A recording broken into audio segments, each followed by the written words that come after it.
from our colleagues on the programs we have in terms of outreach to our fellow citizens in every part of the country. But today, we called you because some important ruling was made by the Kiambu court, which had issued orders against the reconstitution of the IEBC selection panel, itself a product of the IEBC Amendment Act, which is the only statute signed into law following the National Dialogue Committee deliberations. Now that, as we have said before, Azimio had nothing to do with it, and we are not here to talk about Azimio because a lot has been happening within Azimio itself. But for purposes of reconstitution of the IEBC selection panel, it was the Kenya Kwanza coalition side and the Azimio side and others, the faith-based organizations and others. So now we demand that President William Ruto moves with speed to now put in place the 9-person selection panel for the IEBC, leading, of course, into the formation and reconstitution of the IEBC. There can be no other pretense. Others, who have said, were blaming us, and this was not an application in Kiambu. This was a state-sponsored application, and we are happy they have ordered, or whatever it is, a judge in Kiambu. We don't want to criticize that ruling. But now, the other matter in the Court of Appeal by Mr. Augustine Muli can continue because there are no orders. There are no orders in that matter before the Court of Appeal. The orders were only out of the Kiambu court. Therefore, this is a second opportunity, and I spoke about this last time when my good friend Weta, he still remains my very good friend, by the way, in spite of the talks I've had out there in the West. So this is a time for him to forward the names. As chairperson of the Parliamentary Service Commission, I think it is the Senate, or is it the Senate clerk who is supposed to forward these names forthwith to the President, and the President should immediately put in place the IEBC selection panel. On Monday, we hope to come up with a very clear statement on what's going on in the meantime within the IEBC Secretariat itself. There are terrible things going on there, like procurement, and they're testing the ground. We gather there's somebody, a former commissioner, sitting as an advisor in State House, who is giving instructions to the IEBC Secretariat. The country is watching, and they're testing waters. If we allow them to go on with the procurement, the next thing they want to do is even procure election materials for 2027, print them in excess of the numbers that will be there in order to further compromise the integrity of the election process. We also know that they have actually removed the server from IEBC to some other destination. Well, that is not our business now because our main principles do not seem interested. Tume ya uchaguzi ama selection panel ambayo itajihusisha sa na swala muhimu kabisa la uundaji upya kamati ama tume ya uchaguzi wa Kenya. Kazi hiyo ina umuhimu kabisa, na sasa hakuna takshishi, hakuna pingamizi, unless of course KK wanarudia tena na kuanzisha mambo mengine ambayo hatuwezi tukaelewa. But we have been vindicated. We have nothing to do with the delay. We have had nothing to do with this delay. And now we are urging, we are demanding. Remember, we said by March, if there's no movement towards the putting in place a new IEBC, we would get to the streets. There are those who think the Gen Zs have not been demonstrating, but you all know they are in the space. There are now demonstrations online, and Kenya can never be the same again. So that would be those are my remarks. My colleagues here will make further comments. I think we start with JN, and then our brother will complete because he has visitors in his backyard. Thank you. Asante. Ni kuongezea tu kusema ya kwamba ni vyema William Ruto hakikisha kwamba IEBC commissioners are in place kwa haraka ili yaweze kunyoroshwa na opposition ambayo inaongozwa na Stephen Kalonzo Musyoka. Hii haitakuwa mambo ya yai ili anachorwa na hii ni kupagusa kabisa. Na ni asubuhi mapema amekaa akilialia mambo ya yai, sasa agoje kunyoroshwa na Kalonzo mwenyewe. La pili ni kusema ya kwamba the first task William had was to dismantle IEBC. We now have gone for more than 2 years without an IEBC. He seems set now to embark on this dismantling the judiciary. The removal of the security team or the security officers from the CJ's office, because we are dealing with the office, is an indication of a person who is still bent on capturing all these institutions. If he is unhappy with judgments coming from the judiciary, he should learn to live with them, like many have done in the past. But removing security from the Chief Justice is an attempt again to capture the institution like he has captured Parliament, he has captured IEBC, and he certainly wants to capture the judiciary.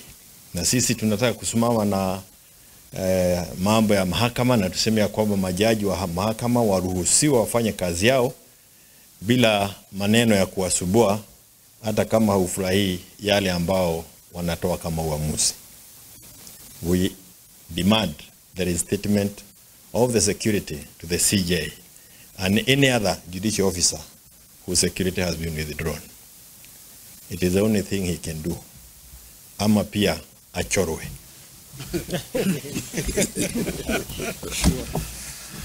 Thank you very much. May I also join my colleagues in adding my voice to the issue of immediate reconstitution of IEBC and to say that William Ruto has no excuse but to proceed and do the needful. The country is waiting.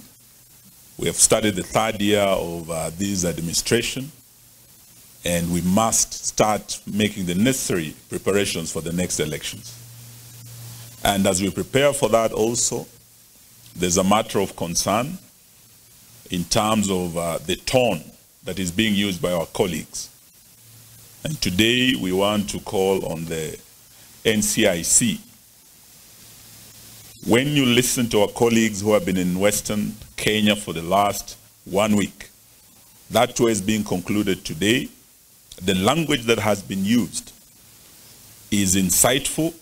It's a language that is threatening certain communities and even directly threatening certain individuals. From coming to Western Kenya, I heard one individual say that Honorable Kalonzo should not step in Western Kenya. And this was said by a governor.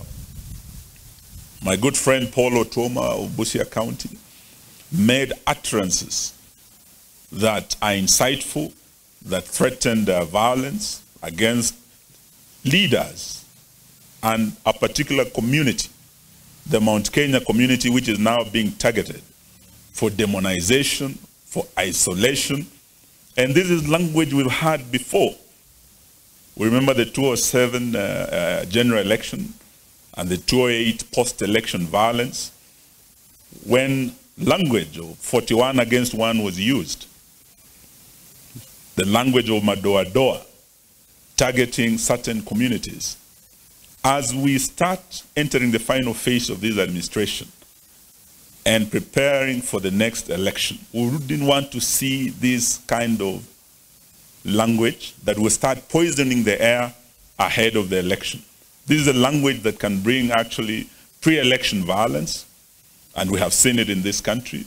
We've seen election violence in this country, and we've seen post-election violence. And it comes out of language such as this. So we are, even as we challenge Mheshimiwa Ruto to proceed with speed on the reconciliation of IEBC, we also challenge NCIC. We've heard that they are threatening certain individuals. They're located and charged. Would like to see Honorable Tuoma, who made similar insightful statements, also charged, and others who have made similar statements. So that's what I want to say today. But as to my colleagues, I want to tell them you are all welcome to Western Kenya. In December, I hosted my colleagues. We had a very good time in Kakamega with Honorable Kalonzo Musyoka. We actually started the year together in Kakamega, in Trans Nzoia, and the people of Western Kenya are people of Mlembe. They are people of peace. They love visitors. And they were able to welcome Honorable Kalonzo very, very well. We also hosted Honorable Gachagua in Kakamega, and the people of Kakamega were very happy to have him. So Honorable Tuoma, we are coming to Busia County. I'll soon be hosting my brothers there. We will also be going to Bungoma and other parts of Western where we didn't visit. So Western Kenya is Kenya, ladies and gentlemen, and we are all free to visit any part of this country. And as the opposition, wauze sera zao as the broad-based government, and as we're also broadening our opposition, we should be free to go to every corner of Kenya, twende tuuze sera zetu, and may the people of Kenya decide. Asanteni sana. Are there any questions? We could. Yes, sir. Yes, Ibrahim.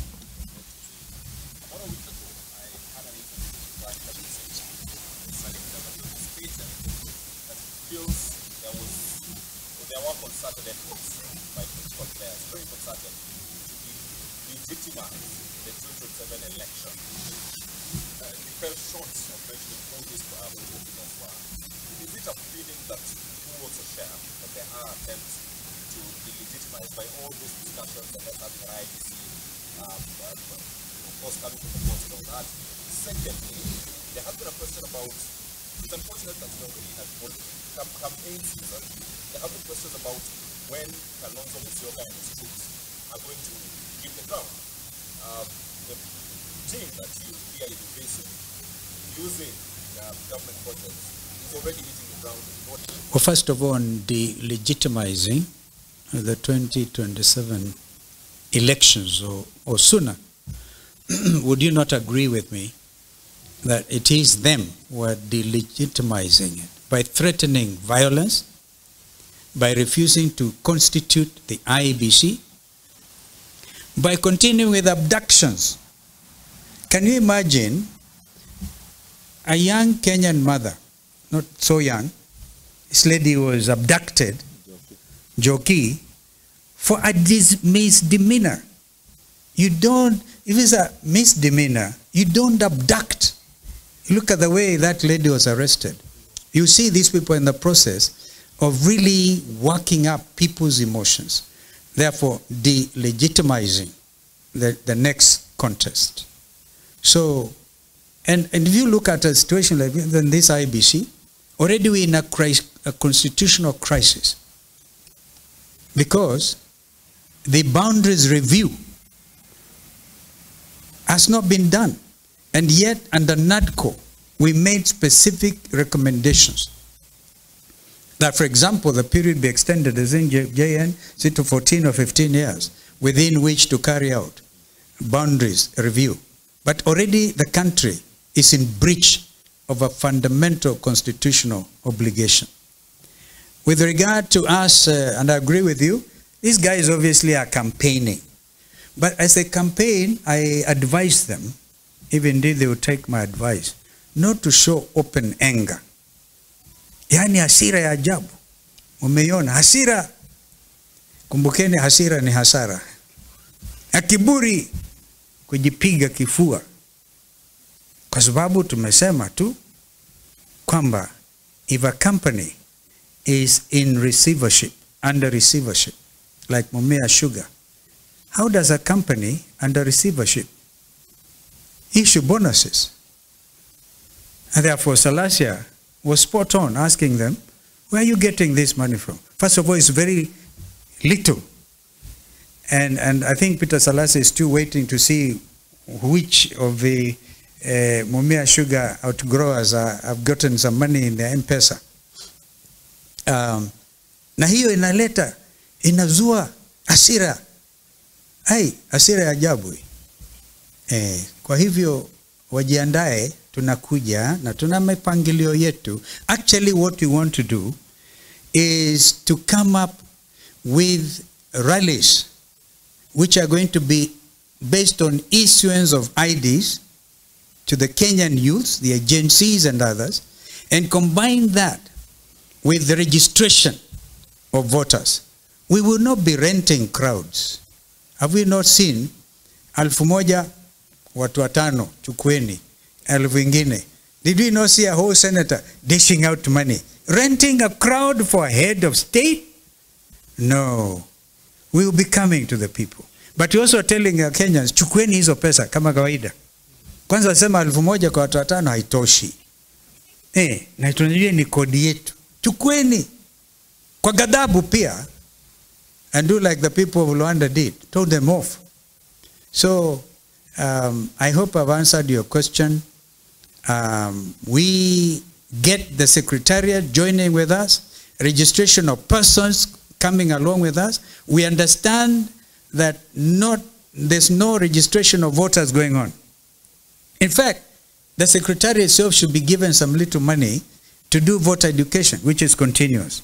But we know nothing, absolutely. Therefore, already in breach of the fact that registration of voters is a continuous exercise. That will be our #1 mission, even as we look at the other complications that continue. But the issue of governance to us is so important. Corruption everywhere.